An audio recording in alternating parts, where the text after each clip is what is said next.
বান্ধি থুছে ব্রিজ দিয়ে এই বান্ধার পরে আমরা ছোট ছোট দিকের জমিন চাষি করে আর একেবারে শেষ হয়ে গেছে। এই দুইটা ব্রিজে রানিং মেম্বার সার্ভার মেম্বার পানির রাস্তায় বন্ধ করে দিছে, যার কারণে এখানে জলবদ্ধতার সৃষ্টি হয়েছে। অতি সত্তর এই ব্রিজ দুইটা ব্রিজের মুখ খুলে দিয়ে হালগড়া এমপির রাস্তা ওই খালে নামার জন্য ব্যবস্থা করে না। শেরপুরে অতিবৃষ্টি, পাহাড়ি ঢল ও দীর্ঘমেয়াদী জলাবদ্ধতায় নষ্ট হচ্ছে কলার ক্ষেত। স্থানীয়দের অভিযোগ, একজন ইউপি সদস্য ব্রিজ ও কালভার্টের মুখ বন্ধ করে বাড়ি নির্মাণ করছেন, ফলে আবদ্ধ পানি বের হতে পারছে না। দ্রুত সমস্যার সমাধান চান ক্ষতিগ্রস্তরা। কৃষি বিভাগ দিয়েছে সহযোগিতার আশ্বাস। জুবাইদুল ইসলামের পাঠানো তথ্য ও ছবিতে ডেস্ক রিপোর্ট।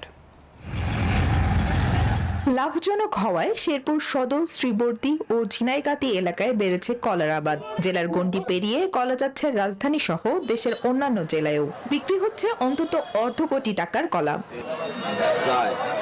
তবে চলতি মৌসুমে হয়েছে আকস্মিক পাহাড়ি ঢল ও অতিবৃষ্টি, ফলে নিচু জমিতে পানি জমে আবাদে ব্যাঘাত ঘটেছে।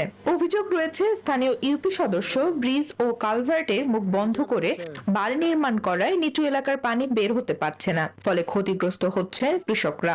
ঋণ নিয়ে বর্গা জমিতে চাষ করা কৃষকরা পড়েছেন বেশি সংকটে।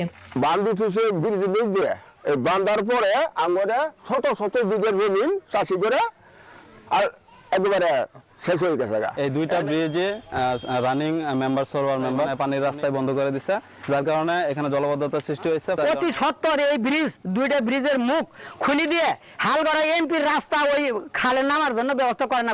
এদিকে অভিযুক্ত জানালেন ব্রিজটি পরিত্যক্ত থাকার কথা।